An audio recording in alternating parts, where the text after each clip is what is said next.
Okay, so guys, today, the concepts of chemical equilibrium. And we are going to start by recreating this graduated cylinder blue food coloring water demonstration of equilibrium. But now, guys, we actually get to do this demonstration justice by bringing into this all the rich information that you understand about equilibrium. So, guys, the idea is this. Go ahead and scratch this into your notes. Fundamentally, what is equilibrium? And you should know this from last year. Maybe you think about it this way. What is equal at equilibrium? The rates. The forward and reverse rates are equal. And guys, you may remember when you learned about this last year in April, and you had this mind-boggling moment where you learned that not all reactions go to completion. Not all reactions have limiting reactants. A lot of reactions make products, but the products don't just sit there and accumulate. What do the products do? They react together and turn back into reactants.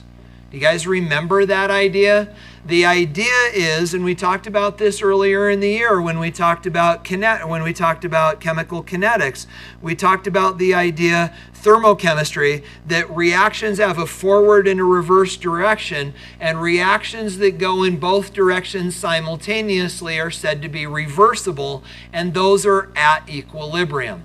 So, guys, let's make sure you understand the terminology here. First of all, don't write this down, it should be in your brain. What is a limiting reactant? It's the thing that runs out first. Why do we call it the limiting reactant? Because it's the one that limits the extent to which the reaction can go. So guys, in an equilibrium process, which is the limiting reactant?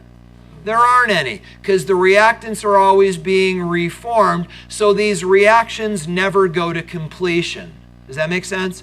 Guys, equilibrium reactions never stop. They never go to completion. So where do they go? They go to equilibrium. Now, guys, tied into that same idea of equilibrium is we've got to talk about the idea of what do we call the opposite of equilibrium. So if equilibrium reactions cycle back on themselves, what do we call reactions that go to completion? Do you remember? You learned it last year. What do we call them? The name that we use to describe reactions that go to completion and don't recycle. Do you remember? They're called quantitative reactions. Do you remember? You may want to write that down if you don't remember. Guys, quantitative reactions are reactions that go to completion. Why do we call them quantitative reactions? What do they do? Yeah, but that's not why we call them quantitative. We call them quantitative because they consume the entire quantity of which reactant? The limiting reactant. Do you guys, is this really not coming back to you quickly? All right, well, then write down what you need. So guys, limiting reactants are the one that you run out of first. Quantitative reactions are reactions that have limiting reactants. They are not reversible. Reactant turns into product. When you run out of limiting reactant, game over. It's like burning a match. You light a match and it burns until you run out of match. At that point, you've consumed the whole quantity of the match and the reaction's over. Do you remember all of that now? Is that enough refresher? All right. So guys, with that said, we now understand, or we can come back to the idea that if it doesn't consume the entire quantity, it is a reversible reaction. It goes in both directions simultaneously, and reversible reactions do not end. They don't reach the point where they've gone to completion. Instead, they reach this point of equilibrium. And guys, when these reactions reach equilibrium, the thing that is equal is the forward and reverse rate. Does that make sense? Okay, so guys, what we're going to do then is we're going to model this for you. So the idea then is this, and you get the idea, forward and reverse are the same. Write this down with me, skip down a couple lines, skip down 3 lines. Write this big, maybe the width of half your paper but centered. So guys, we are now going to model well, better than last year.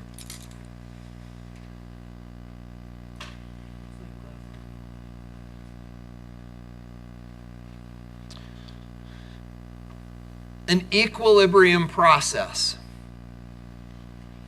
So guys, before we do this, we get to do some stuff that you were incapable of last year that is going to make this experience all the more richer. So I'm going to do this with you. Guys, here's what I want you to do first. And do this right here, right up above. Guys, what I want you to do is write the rate law, assuming this is elementary. Write the rate law for the forward process. Write the rate law for the forward reaction.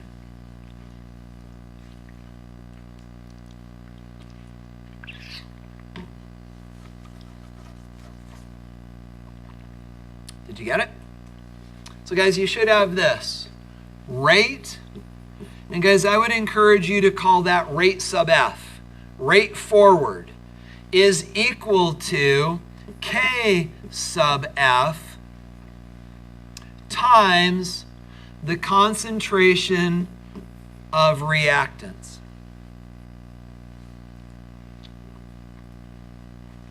Do you buy it? So now guys, with that as a model, beneath this, write the rate law for the reverse reaction.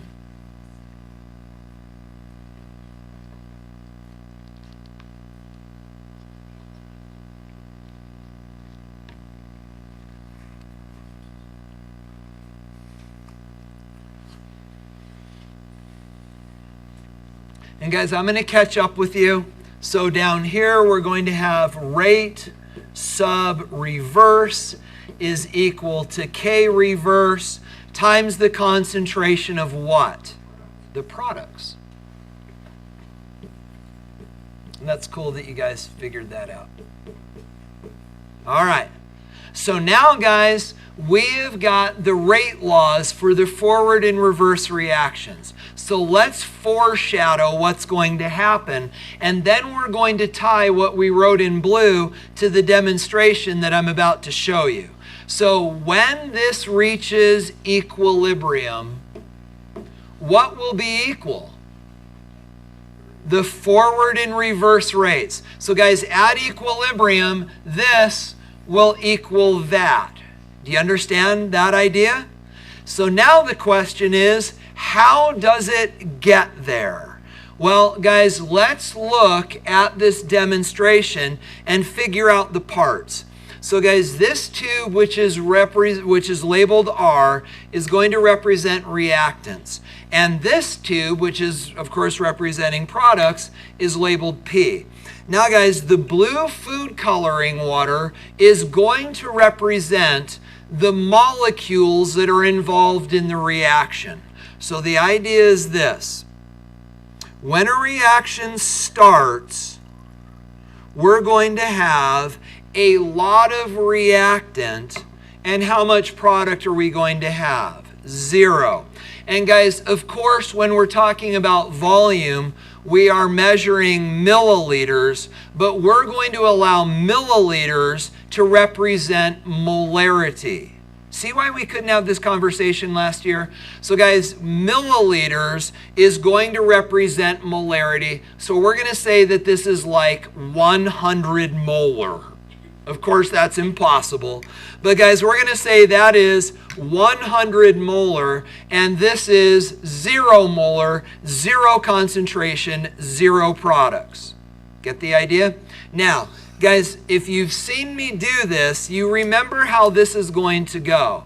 I'm going to use these tubes, and this is where this fell apart last year. Guys, I'm going to use these tubes to turn reactant I got a leak. I'm going to use these tubes better. Okay. I'm going to use these tubes to turn reactant into product and product into reactant. So guys, as this goes, we're going to go reactant to product, product to reactant. And for those of you that haven't seen this, I'll let this go a little bit. I don't know why this is leaking like that. But reactant into product and product into reactant. And guys, as this is happening, what is happening to the concentration of the reactant?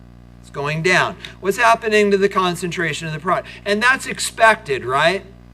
But guys, now I've got two important questions to ask you. Let me refill this to 100. So guys, important question number one is this, and this is the part I couldn't explain to you last year. What do the tubes represent? Say it again.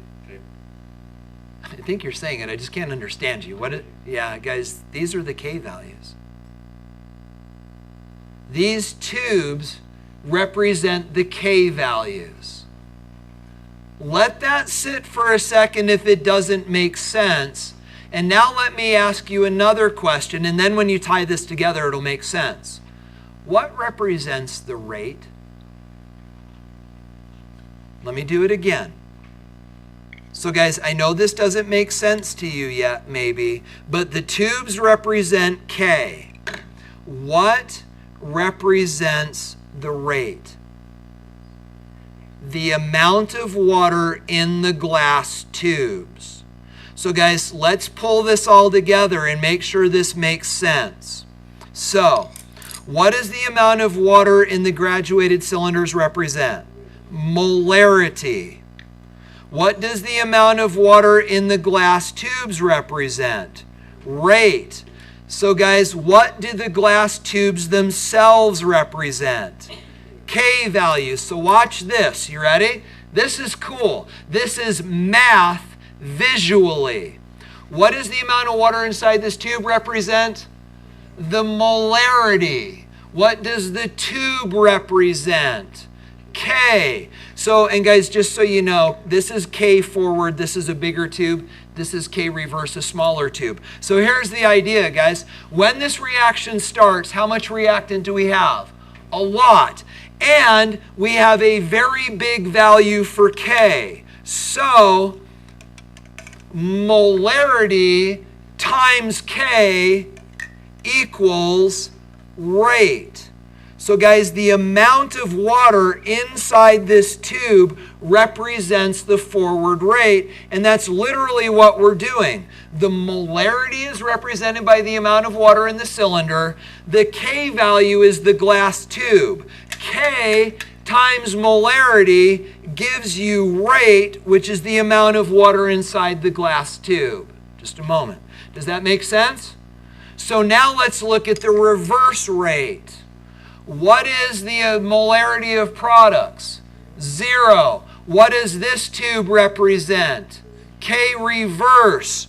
So we've got K reverse times molarity of products, but what's the molarity of the products? 0. So any number times 0, what's the reverse rate? 0. There's no water inside of here. Why is there no water inside of here? Because there's no concentration of product, so a reverse K value times 0 means 0 rate. Now do you see the connections? So now guys, let's pull this all together. So here's what we've got.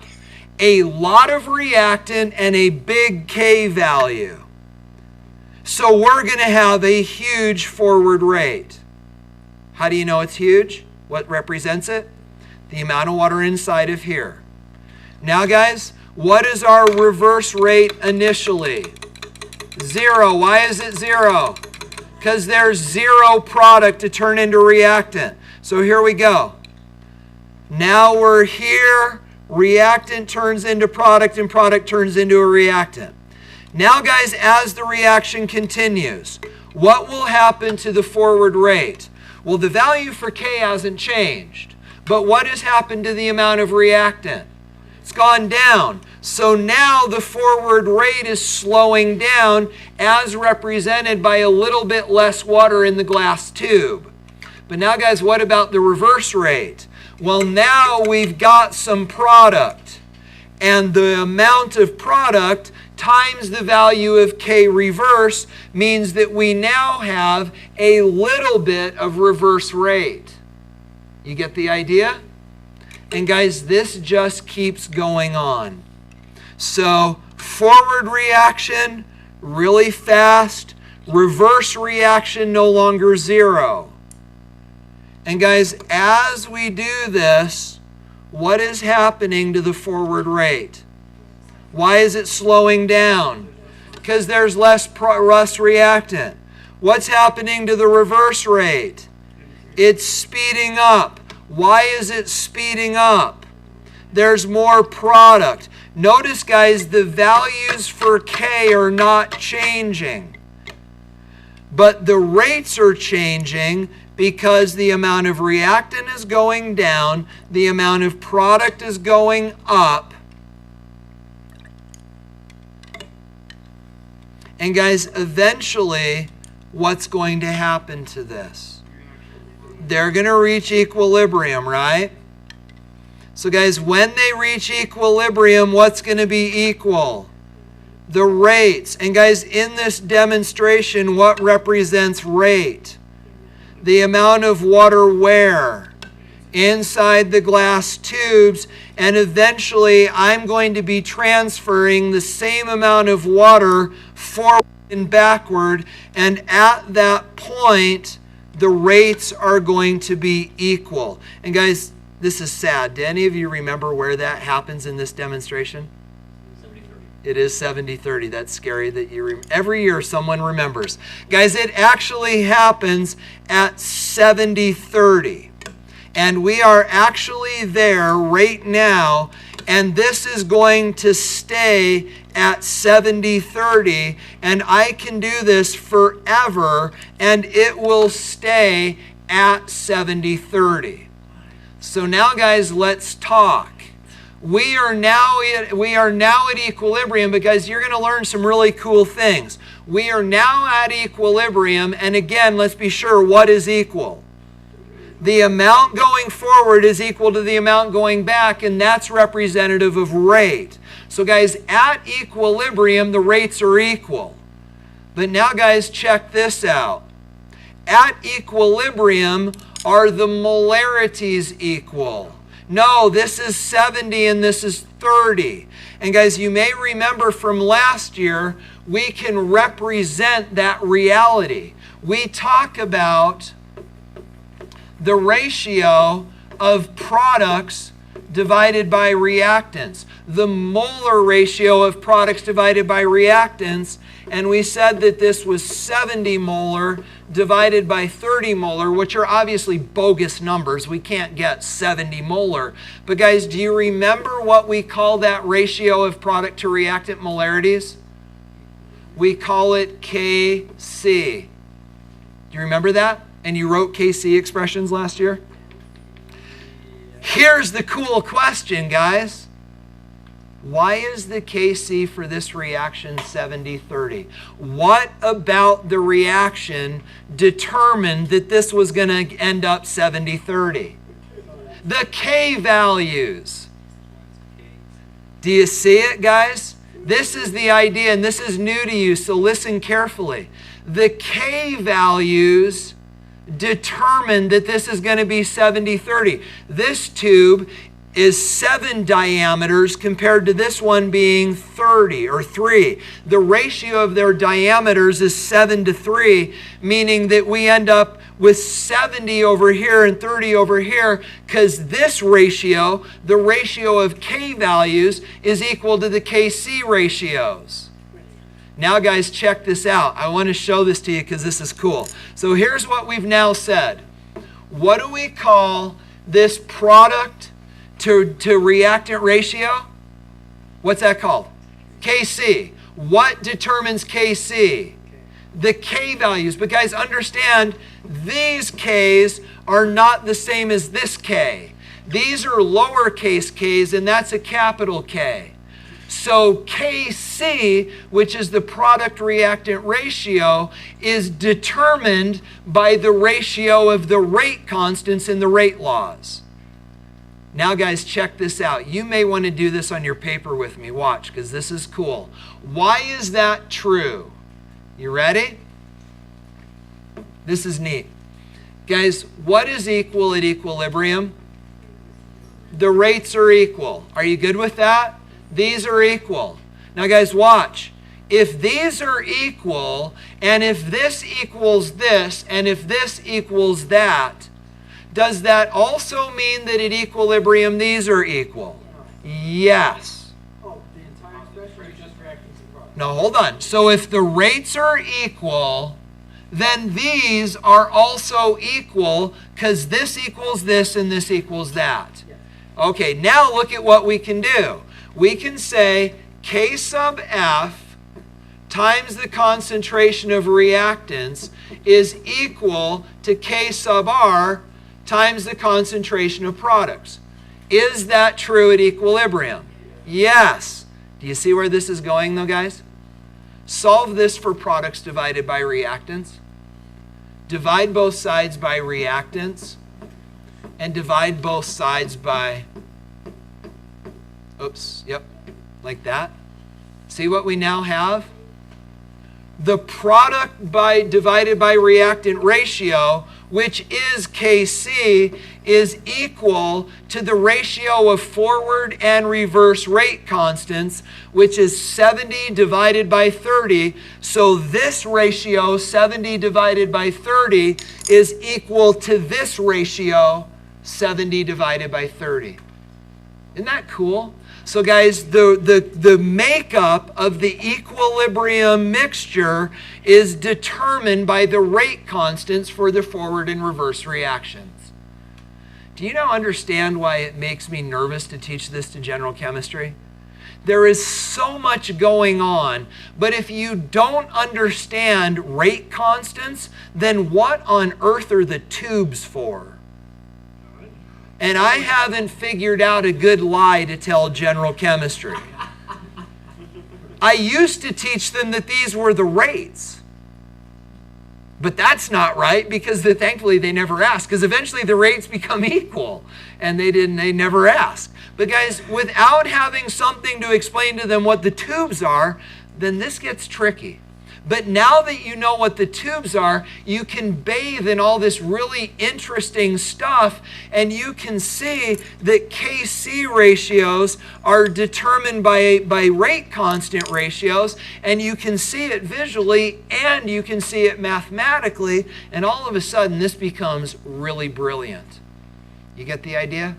Pretty good stuff, right? So guys, you just learned a ton of stuff about equilibrium. It's good stuff. All right. So guys, did that all bring that back to you from last year and give you deeper understandings? Okay, so now guys, let's dig into this a little more thoroughly and let's remind ourselves of some of the things we know and talk about some of the things that you need to know moving forward. But guys, you know how I said we weren't going to get to reaction quotients? Because of the long conversation that we had about the University of Utah class, we're not even going to get halfway done today. So what I'm going to do is I'll give you your homework at the end of class, and you'll do what you can. We'll wrap this up on Wednesday. We're going to push the test back a day. So the test will now be on Thursday. Because guys, this is not the split that I was hoping for. We're going to fall well short of half of the day. And frankly, I know I told you reaction quotients we would do sort of on its own. We've got to talk about heterogeneous equilibria. And it's crucially important. If you don't understand heterogeneous equilibria, you will not understand chapter 17. So we're going to give all day to Wednesday to finishing up today. But guys, there are a couple things we can talk about before we wrap up today. We're going to be done in about 5 or 7 minutes. So guys, let's remind ourselves about this. At equilibrium, what is equal? The rates, right? So guys, now think this thought. We talked about this last year. That's true. At equilibrium, the rates are equal. So if the rates are equal at equilibrium, what is true of concentration at equilibrium? That's it. It's not equal, but it is constant. Guys, remember from our demonstration, what represents concentration? The amount of water in the tubes, and this settled in at 70-30, and it didn't change. So guys, we've got to remind ourselves that at equilibrium, rate is constant, rate is equal, concentration becomes constant. So the thought then moving forward, depending on how you want to write this down, is it's important for us to distinguish. When we talk about equilibrium, we've got to be careful about how we talk about rate and concentration. So guys, at equilibrium, what happens to rate? Forward and reverse becomes equal. But guys, what happens to concentration at equilibrium? The concentrations become constant. Do you get the idea? So guys, let me show you what that looks like.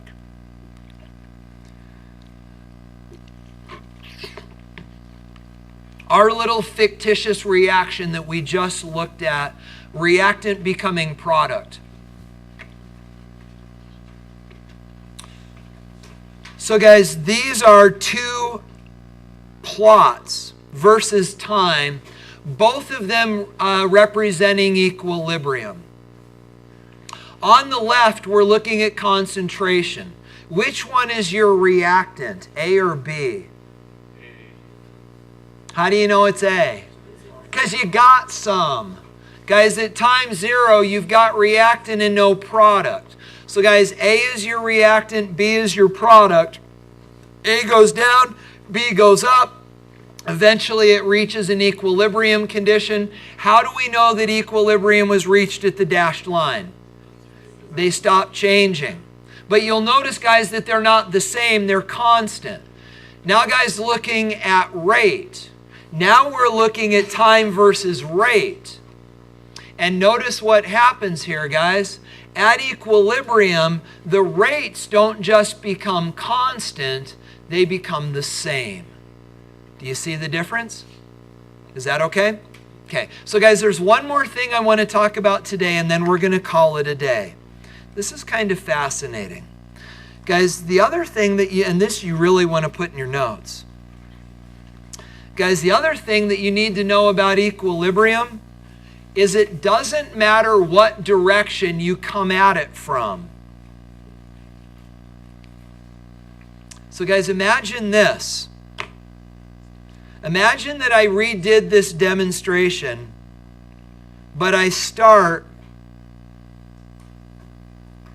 with all product and no reactant. Yeah, same K values. So guys, if I start with all reactant and no product, and if I start doing this, where's it going to end up? The exact same place. Guys, it does not matter which direction that you come at this from. Now guys, this provides an opportunity for me to share this with you. Guys, this is the only chemical reaction that you have to memorize in AP Chemistry. Write it down, not the pictures. But guys, this is what is called the Haber process. Write that down.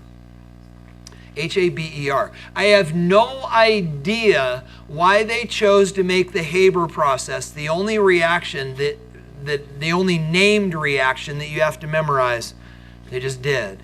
But guys, it looks like this. N2 plus 3H2. Interestingly, the book screwed this up. See the problem? It's an equilibrium process. The arrow should go both ways. You know what? This is out of the old book. I wonder if they fixed it. Anyway, I'll look in a minute. So guys, you have to memorize the Haber process. If you're interested, look it up, because some would argue that it actually helped us win World War II. But look it up, yeah. It is nitrogen. The Haber process, and guys, you probably don't understand this. Chemical reactions can be patented. A guy named Haber patented this process and became an unbelievably wealthy man because he patented this reaction. Obviously, he didn't patent putting nitrogen together with hydrogen. What he did patent was a way to make this happen efficiently. That's what chemical engineers do. He was a chemical engineer. And guys, by doing that, he figured out a way to get nitrogen and hydrogen to efficiently form NH3, which is what? What is NH3? You should know what NH3 is. Ammonia. And what do we use ammonia for? Fertilizer. Guys, if you go to big industrial farms, they do not fertilize with pellets like you do your lawn. If you go to big industrial farms, guys, they fertilize by spraying ammonia on their fields. Guys, this is the most direct way to get nitrogen into the ground, which makes plants grow. This, again, some would say won World War II for us, because we had all of these men overseas fighting, and we had all the farms got abandoned. And so all of a sudden, we end up with these big industrial farms because they put these little family farms together and they turned them into big conglomerates, and older men stayed behind and farmed these grounds, but they didn't have the 19-year-olds to help because they were over fighting a war, and they needed to figure out how to farm more efficiently because they didn't have the manpower to farm the way they used to. And they actually, Haber figured out how to do this and make ammonia, which proved to be a much more efficient fertilizer, and some would say it fed the troops. So, guys, with that said, here's the thing that's interesting. This is an equilibrium process. And here's some data collected from this process. What is the difference between trial 1 and trial 2?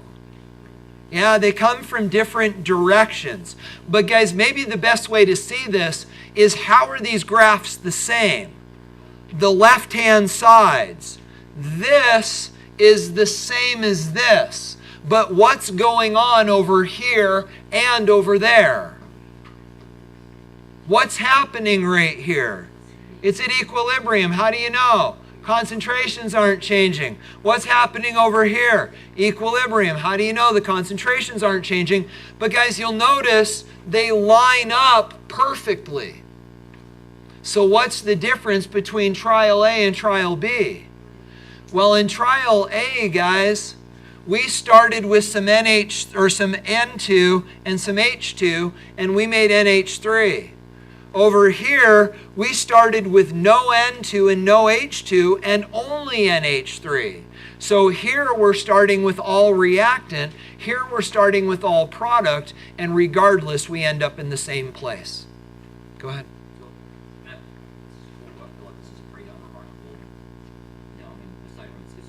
Yeah, so what was it that Haber did?